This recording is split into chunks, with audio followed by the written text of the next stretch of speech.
He's somebody who I think before we come back to him has really been trying to address the things that he wants in his life. I think he feels a little bit lonely. I think he wants to have a kind of human connection, maybe romantic relationship. And also, despite the fact that his brother sort of holds against him, that he hasn't reached out to him, I think he's been kind of keeping tabs on his brother. And he's just more comfortable sort of putting his brother in that relationship in a place where he sort of knows it's there. But their different ways of approaching relationship have left his brother feeling like hurt and neglected and kind of ignored. And it isn't because Christian doesn't love him and care about him. He does very much. In fact, I think he really uses this opportunity of this events of this movie to reconnect with his brother because he wants to. He just doesn't have a reason. The central core of this movie is about them reconnecting and forging like a relationship that actually is going to sustain now until the next movie. I mean, Brax is wholly unencumbered by any sense of, what's legal or right or wrong. I mean, he really is a more, in terms of his like work, he is sort of, I think, assumes as an assassin. Now, I don't know any real assassins, but I have to kind of assume that if there are such people, they, or at least in the case of Braxton, the way I reconcile the fact that I think he's fundamentally a good person who cares about his brother and a character that one likes watching the movie, he just assumes that and knows, in fact, like the people that he's hired to kill, he's really just the instrument of one bad guy killing another one, and here's some mob boss, mafia guy, Russian gangster, and he comforts himself with the idea that like they're all bad people, and he's just doing a job. And I think all of us ultimately kind of struggle and try to assign some kind of order or sense of reason to our lives and choices we make, and and there's also the sort of very classic appeal of the kind of hot-headed, like devil may care, whatever you want to say, character who's also quite roguish and likable. And I think what Jon Bernthal does in this movie is play that character in a way that's as good as anyone has done it. He's really wonderful and powerful and interesting to watch. You like the guy, and you find yourself kind of trying to square how it is you like him so much, and also knowing that he's like guy who kills people for a living. I really credit Jon. He's fabulous. I love the guy. I love being around him. He's wonderful. I knew him somewhat and already really liked him and kind of came away loving him and loving every minute. And he's so talented and so smart and so invests himself. It was a joy to work with him every day. And I remember shooting that, and I remember we fell into a very natural rhythm that we seem able to just fall into. Honestly, the guy's just great. I'm able to respond and connect to him. I also think that because I find him so appealing and engaging and interesting and warm and cool and smart and funny, you see that. Like, that's genuine. We get along. And I think that's why maybe you can't fake it. Chemistry is a hard thing to conjure up. Whether it's like romantic relationships or any kind of relationship like family or best friends, those are all the kinds of relationships that they get forged over time. You're just used to being in that person's company. You kind of almost develop a sort of rhythm or an energy around them. And to fall into that and make it believable is very hard because like I said, it's a hard thing to fake. And I think I just credit the fact that I just find him so spectacular. It put me at ease. I don't think I would have been able to do it in the same way with another actor. He's a guy that I had thought about a lot. And because of the first movie, I developed some relationships with people that gave me a deeper, broader, more rich understanding, I think, of the character. And by the time I got to filming this movie, I was the lucky beneficiary of some relationships in my own life that really helped, some people that I really love and I just think are marvelous, spectacular, wonderful people who are very close to me. And in some ways had some similarities to this character. And so I'm just really lucky again in that regard. And so I was not only able to, I was excited to bring some of that to this part. And I just felt like, boy, you're lucky as an actor when you've got the closer and the sharper the sort of model or the inspiration for a character is, the more easily you can draw on it, the more easily you can kind of answer questions for yourself. And so I actually was much more excited and felt like I sort of understood this guy better. Cynthia's a terrific actress. I mean, and I really love the character that she's created. I love watching her, and I love, again, being in the movie with her. I think she's just interesting, compelling, real. She doesn't seem to know how to fake it. You know, if she's gonna do it, it's gonna be authentic. And that, from the point of view of an actor, that's who you want in the scene with. They're gonna make you better. They're gonna ground you. They're gonna improve your own performance. And I benefited from stuff that I did with her because she really carried a lot of those scenes. And she is really, a very pivotal protagonist in this movie. And I think she's great. And I think she strikes me as a real person, not a person in a movie. And that's a very difficult thing to do. And I'm again, a huge fan. And I really like everybody involved in this. And I hope I get to keep doing these movies, maybe not without such long intervals even between them, because it's like old home week. I just really love everybody who did this. It was a joy going to work. And if you're lucky that you get to not only have this opportunity to do this work, but it's joyful and it's fun, and the people you work with make you better and are wonderful people, and that was the case with this. I mean, I don't have a pre-formulated way where I hope like audiences respond, other than like when something is humorous, I hope they laugh. But what that laughter is, I think, is an indicator that it's touched them. That really, humor to me is kind of the highest form of intelligence in a lot of ways. So I thought Christian should be funny. And some of the people who inspired this character in me were very funny people. And I want to bring that sense of humor in particular to life in the first one, and then much more so in this one. And I understood it better. And I really, I think like if someone makes us laugh, that we know we like them, kind of. It's a way of connecting with one another, which sort of says like we share the same view of things and we find the same things ironic or absurd or incongruous or whatever it is. But it's like the reason you smile when you hear a joke is because it kind of lights a very particular kind of spark in us that I really think sort of connects us. Like there's no humor really on your own. It has to be engendered by someone else, or oftentimes experienced in groups. Like it makes laughter more powerful. And one of the really fun things about seeing this movie with an audience was hearing the laughter. Exploring brotherhood is something that is in all of Gavin's films, and he does it very well. I think that these guys grew up in an incredibly complicated way, and this film, although is sort of a Trojan horse for all kinds of sort of traumatic kids being raised in traumatic situations. It's a Trojan horse for, like we talked before, sort of folks that are growing up on the spectrum, and what that does and how that is, for the entire family. And it's sort of again delivered in this Trojan horse of being an action film. And there was no shortcuts taken in this second film. It was not, hey, we can do sort of an easier version, just get it out there. It was really, it was a deeper dive into the relationship. It was a deeper dive into the wound that took place in this family, and that's something I'm all on board for. And I've always thought with Brax, especially, he's as equally complicated a person as his brother is. And I was enormously grateful and happy that they decided to dive into his character this way. And it's been a lot of fun. The way these guys work, I mean, the way Gavin works and the way Bill works, and like I said, I know them both. They are not people who, there's nothing sloppy about them. There's nothing, they do not take the easy way out. Bill has an encyclopedic knowledge of these characters. These people are all coming from his life, from his world, and his heart, and his head. I've gotten to know Bill pretty well over the years, and Gavin works the exact same way. He's methodical. He doesn't leave any stone unturned. There's nothing that just sort of is thrown away.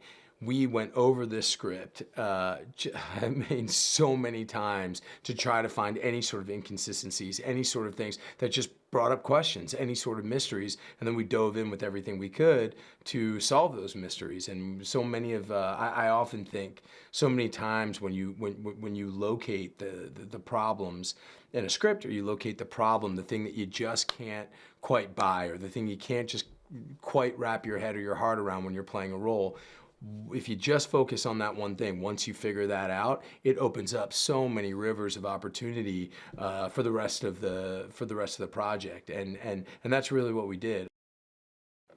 And truthfully, with Brax, he's lived his entire adult life, the majority of his life, looking only at he like so many of us are, they live in response to their main wound, the main wound of their life, and the main wound of Brax's life is his brother sort of rejecting him and losing contact with him. That was his one person, and honestly, I think for Brax, when he sees how committed Chris is, his brother, to Ray and to figuring this thing out, I think he's hurt by it. I think he doesn't understand it. If you're so committed to this guy, how come you haven't been committed to me?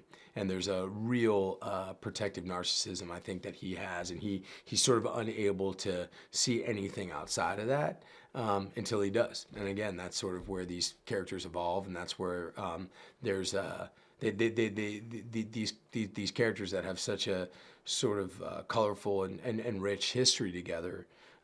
They grow, and they grow on screen, they grow on camera, where in the first film they really weren't together at all. They were just sort of these mysterious people who were sort of orbiting around each other, and then at the end they came into just into conflict, and then there was this promise of, hey, we're going to get together, and they never did. And I think we saw the betrayal, we saw the last part of the wound, and now we're starting to see these people coming together and starting to heal. It's great to be with Ben. I mean, it's just great, and yeah, I think we were able to bond on this one. Last time we didn't spend that much time with each other, but we really did on this, and we really got close. And he and I just had sort of an ease and a rapport right from the jump, both on screen and off. And I'm really grateful for it. I admire him so much. The thing about Ben is he's not only this sort of like icon and this brilliant actor. He's an enormously intelligent, vulnerable, sensitive, kind person, and look, he's the guy here. He's the big boss too, and he's a brilliant filmmaker, to boot. And I've been blown away with his ability to sort of temper himself and let everybody kind of do their thing, and him just sort of settle into the role of being the lead actor, not the studio head, and it's been really, but also at times to sort of step in and say, hey, this is what sort of needs to be done here. I think he's done it with elegance, and I think he's done it with grace, and I have enormous respect for him. Look, I hope people dig it. I really hope people dig this movie. I think that there is a ton of heart behind this movie. I think there's a ton of heart. I think it came from love. I think, again, there's no shortcuts on this film. I think that it's a sequel, but it's also a standalone film. I think that there's so much love, again, for these characters and for this family at the core of the film. And every part of the process, every part of the journey along the way was kind of made from that. So yeah, there will be unbelievable action. There will be heart-wrenching scenes and heart-wrenching stakes. And we will get behind the mission of the film. The sort of puzzle-like quality of the first film, trying to figure it out, I think it's there to a certain extent, but this one is so much more down and dirty. It's so much more about the emotions and the connections and what these characters want. But I think you'll see that. I think that's the biggest takeaway. I think you're going to see that this story is so much more about it. There's just so much more heart in this version, and I think people are going to dig it. One of the themes that I loved about the first movie, and that we continue here with the second film, is brotherhood, and the flashbacks obviously to the kids, which were so brilliant in the first movie, and then the realization, by the end of the movie of that we're dealing with two brothers, and I think this movie takes that and just notches it up another level. Ray King, 7 years later, is kind of a hybrid between the Ray King we thought we knew for most of the first movie, the sort of alpha male, hard-ass guy, and then we see that he was actually this schlub, lousy cop, fat, out of shape piece of garbage that encounters Christian, the first time. So the reality of who he is, I think, and Bill and Gavin and I talked about this off and on over the years, was there's reality to both of those. He's somewhere in between. So Now we see him essentially retired, you know. He walks away. Marybeth is now going to be, you know, he left her in charge of answering the phone, you know, if the call comes from the accountant, and spending a lot of time with his kids and his grandkids, and put out a private investigator shingle because once in a while there's a case that is meaningful to him. And again, we go back to that theme of family. The reason Ray King is even involved in this case is because Emmy's story, you know, really tugged at his heartstrings about he wants to see his daughter, he wants to see his grandson, and that's what motivates Ray to pursue this particular case even more doggedly than he often does. This time around, I get to have a little fun, a little play fighting, a little pretend fighting stuff, mayhem. Ray is kind of in a box and has to try and fight his way out. So it's not just Ben and Jon and the stunt guys that get to have fun this time. I'm involved as well. All of Gavin's work I've been a fan of, and when they first approached me about doing The Accountant, I watched Warrior, and thought, even at the times when as an audience I feel like I might know what's coming, he still had us as an audience so invested and involved in these two brothers. Again, the theme of brotherhood, and everything I've seen since then, the way back recently. There's just a heart. There's a great combination, actually, of sort of heart and just a masculinity that is often sort of a defense mechanism, which is a reality in old school men, and something that I relate to and really appreciate. The whole neurodivergent aspect of the character and of the story of the first movie was a big part of what drew me to it, and the, you know, great lines like, you know, don't think of them as less than, think of them as other, you know. And I know that Gavin and Bill, when they were researching all of this, you know, and were concerned about, is this going to be remotely believable, you know. I mean, they met a kid who was like a champion wrestler, like legitimate, you know, high school wrestler, like a very powerful, and that was, you know, where he was able to use his focus and his skills, you know, and you know, most of us by this time, in my case, through our kids, you know, we know people who are on the spectrum and neurodivergent in different ways, and helping to create a space for them in the world. And again, it becomes, it's such a great escalation of that in the sequel as we once again revisit the Academy and see how that ties into the story. Is brilliant. I think audiences are going to have another one of those edge of the seat kind of experiences with this movie, which is both due to the physical action and the brilliant, like really real fight sequences, but more importantly, the emotional edge of the seat as we ride this relationship, primarily the relationship between Christian and Braxton. I finally got the script myself and got to read it. I didn't really have a sense of what the story was going to be, and certainly Marybeth's place within the story. So to say I was pleasantly surprised is an understatement. And it's another great mystery. It's another great puzzle that, from where you start at the beginning of the movie to where you finish, I didn't anticipate kind of the twists and turns it was going to take. And I think this is going to be one of those movies that once you get to the final frame, you're going to want to start from the beginning and rewatch and sort of look for those hints and clues and see what you missed the first time around.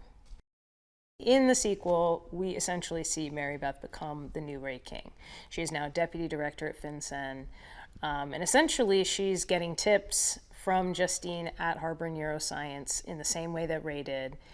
And I think there is that battle within her of, being successful in this position, but simultaneously understanding that there's a little bit of an advantage that she has. And I think wondering, could she have done this without the tips? Could she have done this just of her own volition, with her own hard work. So I think there's discomfort in that, and knowing that she's kind of, cheating, for lack of a better word, in some ways.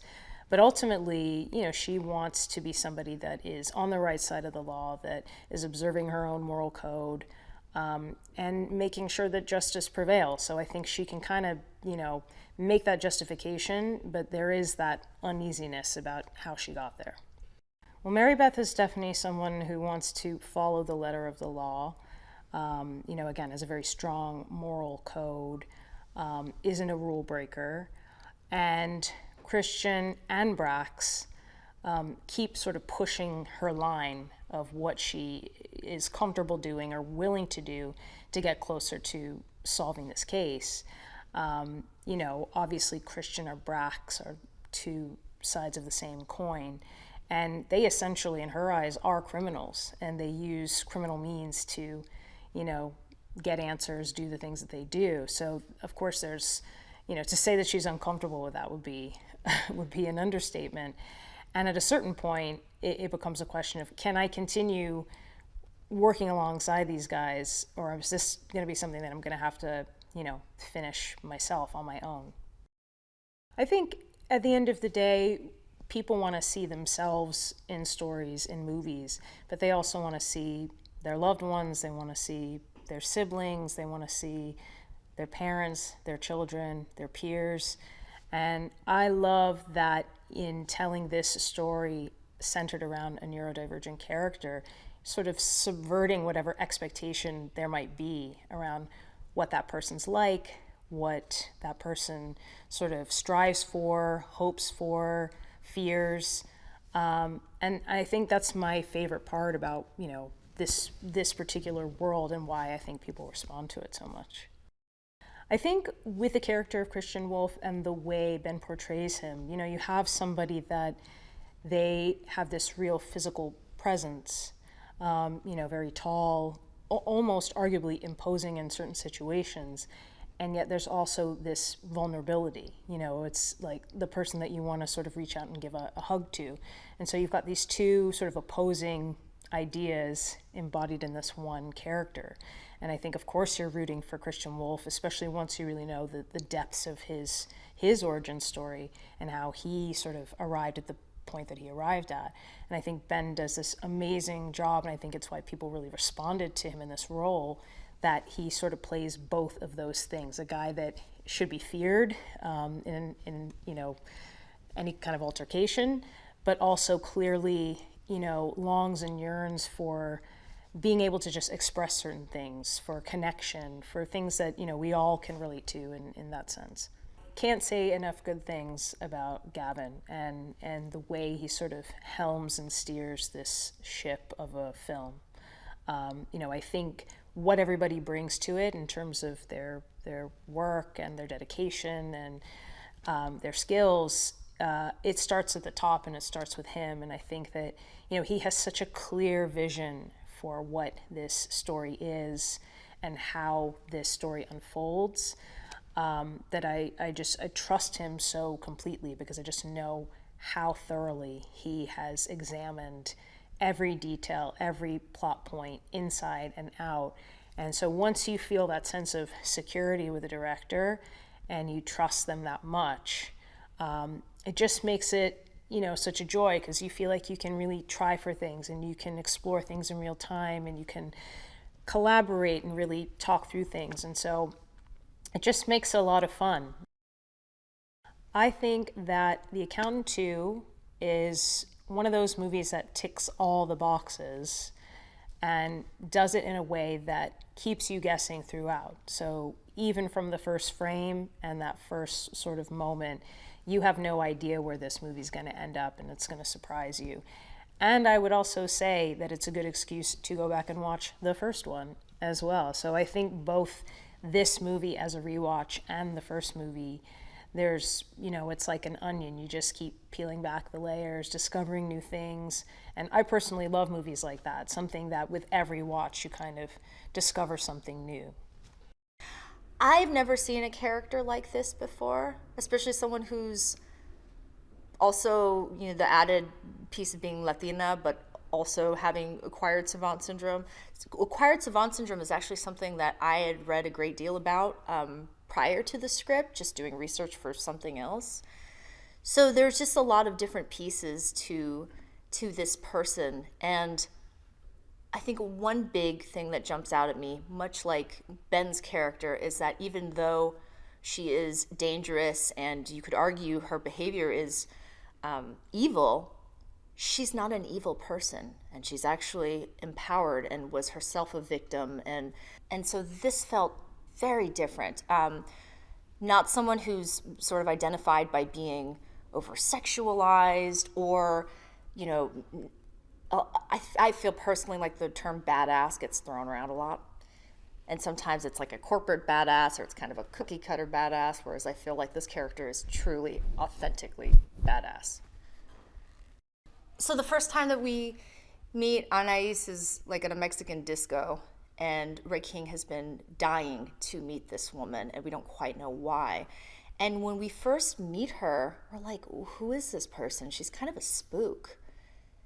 And then in a really short amount of time, she's in a really dangerous situation, and her affect is totally relaxed and totally chill. It's almost like she just doesn't have a fear in the world, which you could come to your own conclusions about as far as neurodivergent goes, what that could possibly mean. But she's just unaffected, and you don't know why. And then you see she can be brutal, and she murders people, and then just kind of goes about her day. And you're like, why was J.K.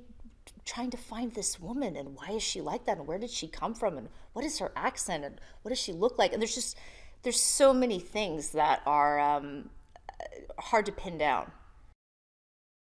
The two of them have essentially been estranged for some time, and they bicker, and they have so many reasons to hate each other, and they're so different, and they're both murderers. I mean, there's so many reasons why like this relationship should not work in any way.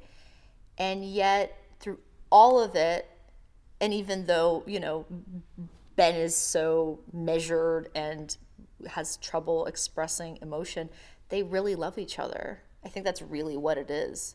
They just have a real love, and there's actually a moment in the script where they have an awkward moment about admitting to one another that they love each other. I think that, yeah, I think that that's really sweet. And it's funny. There's so many funny scenes between the two of them.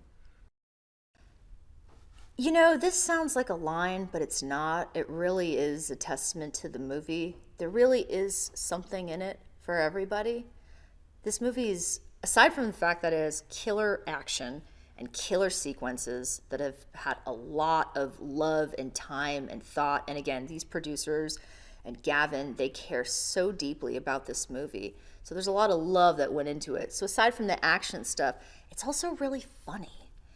I think this movie is, you know, there's some really funny moments in that first one. This second one might outdo it in that sense. So there's comedy. You have a weird Latina savant who's a murderer. I've never seen that before. I feel like there's a lot of Latinos who probably get a kick out of that character. So there's a lot of just different little magical things about this movie that really encompasses a wide audience. This feels like a big movie. It's not niche. It's something for everybody, and it's like a big popcorn movie. It's this is definitely the kind of movie that would get me to run to the theater. I feel like everyone is going to be really like, what just happened? There are some turns and some plot twists and some things that, frankly, when I was reading the script, I didn't see coming. And when I put two and two together about my character, I was like, how are they going to do that? And now I'm in it, and I'm like, oh, I think we're going to pull it off. So I feel like aside from being entertaining and being fun and having killer action, it's a really, really good plot twisty movie. I would describe Justine as a model of the progression of how autism has been treated over the years, especially from 2015 till now. As far as how the character was written, I think overall we've stayed true to, I don't know, that, like I was saying, a progression of seeing how maybe Justine's treatment in the beginning when Harvard neuroscience was first established versus now, just all of the advances in understanding autism spectrum disorder has advanced. Justine, I have been exposed to so much technology and people who speak computer language, where since I've been mute or non-speaking from childhood, I've created a voice for myself through the computers, while Chris was trained as an assassin, and he's been out in the so-called real world. So I help him undercover. I'm his informant. I get all the details, the real world details compiled for him through the computer, versus he's so good with numbers and adding all that up, where I'm the data, I'm the social aspect of gaining all that information for him. The Harvard Academy is like a haven for neurodiverse children to come to if they're having a hard time in a typical school environment, or their parents can afford to bring their children to harness their talents, not only see the treatment they need, but harness their talents as excellent in using computers, helping them communicate better through their computer skills. It's like little Silicon Valley, what I was told, is all the parents from Silicon Valley take their kids to Harvard Academy to create a safe environment for them as they grow up and become the computer geniuses they are. Chris didn't necessarily grow up at Harvard Academy, but he definitely identifies with everyone there. As a kid, maybe he wishes he had been able to stay there, but his strong connection through funding the program, and of course Justine being there as his childhood friend, that's where he feels in his mind most comfortable, able to express himself. People know what he needs there without he can be himself. He doesn't have to pretend when he's there. He just calls on the kids and Justine at Harvard Academy, and they know him. I think what excited me about this story has been how the focus of the story is much more streamlined than the first one, and I just enjoy the story about the brothers the most. I enjoy Brax and Chris's relationship developing, especially since I've seen that in my own life with my siblings. I mean, I think people relate to brothers' stories about family, and what I always find interesting about stories about family, or brothers, sisters, parents, and children, is even if there's a divide, if there's a schism, if there's distance, if something happens where people go their separate ways and there's an absence of love,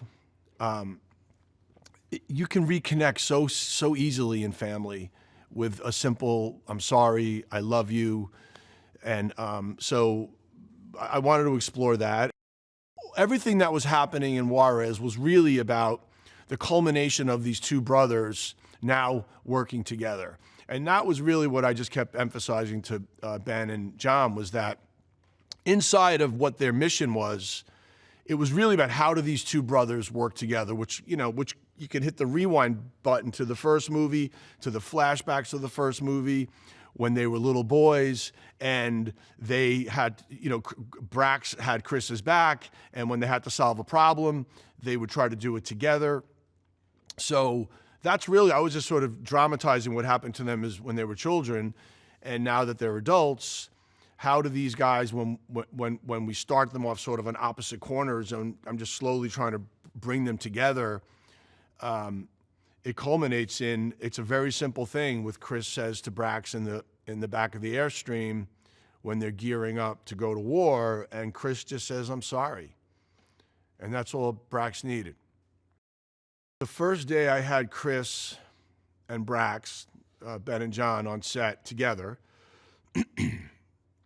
was at the motel. And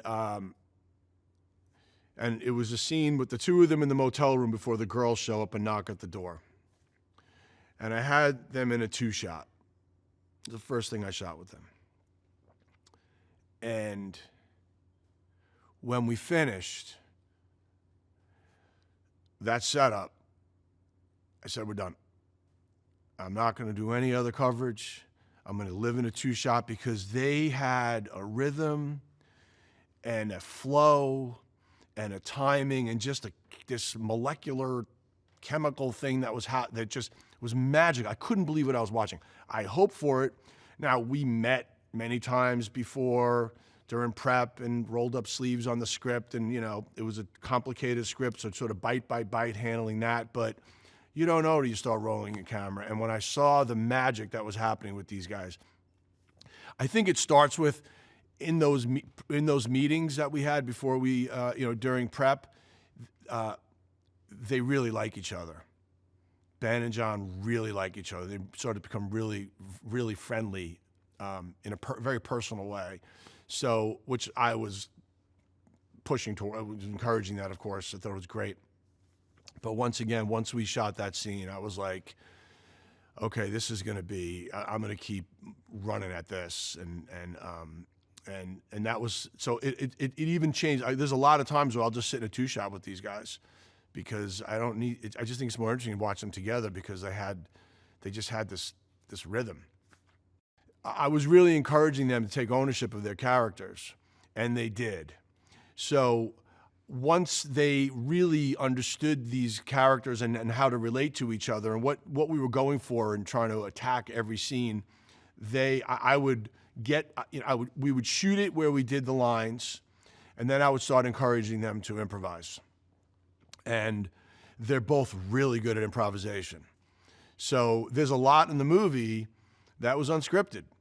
There's a lot in the movie that they improvised. I mean, the scene with Ben and the dating scene, mostly all of his answers are improvised. Seriously, now he did the scripted answers, but I kept the improv. I was kept just improv it. Just you know Chris, just answer as Chris, so there was a lot of that in the film.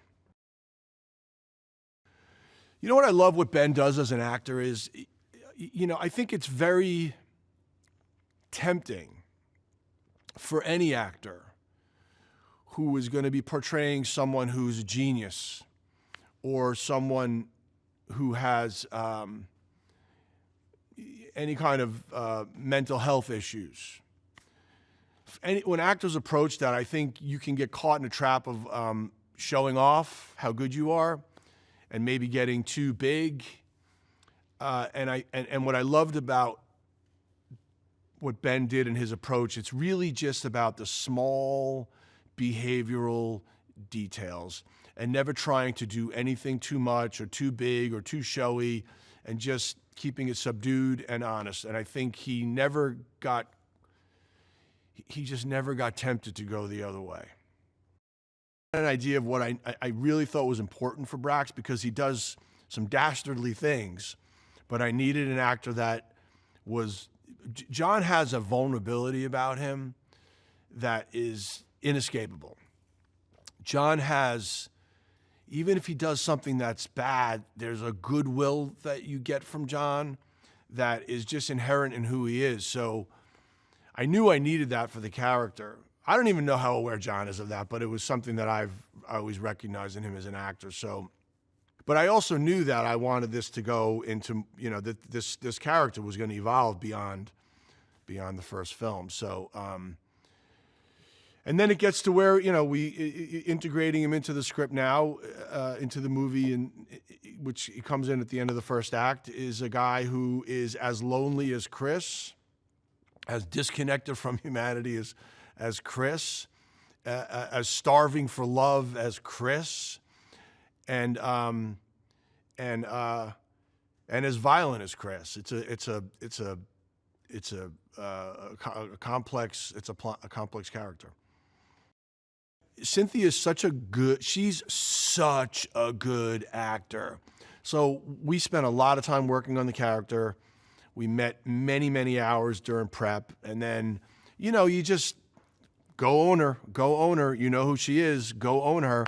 And she just, she understood her role in the movie, where she fit in the puzzle of the film with everybody else, and she just owned the character. And I think she's fantastic in the film. Well, I think that what you get from the movie is just a lot of food groups, because this is not just an action movie. I would have zero interest, and I'd be bored to tears making an action movie. But if we give some action and drama and humor and fun and love and brothers and human connection and the search for that, I think it checks a lot of boxes of and you feel things, which I'm always trying to do when I tell stories, is to make people feel things. And I think you get that. And I think when you share an experience with an audience in a molecular way, everything just starts to get magnified. So I think this movie does, on a big screen, I think you get all of that stuff thrown into one. I think the reason the action works is because you're invested in these. You're invested in Chris and Brax doing it together. Chris was going to go alone. Brax decides to go. Chris apologizes, and now I think for the audience, my goal was to get the audience now invested. Okay, these guys are in it together. And by the way, tracking the story, Chris, when Chris sees that little boy Alberto in that photograph, this lonely boy who he sees, it's a mirror reflecting back on himself. When he sees that, that's the fuel for Chris. So his soul now has been fueled to go try to find this child. And now you have Brax going there with him, these two brothers. And we watch them now basically take on an army of guys. I mean, figuratively, not literally, but taking on all these guys because they have a quest and a goal to save these children. And poor everybody that gets in the way of that.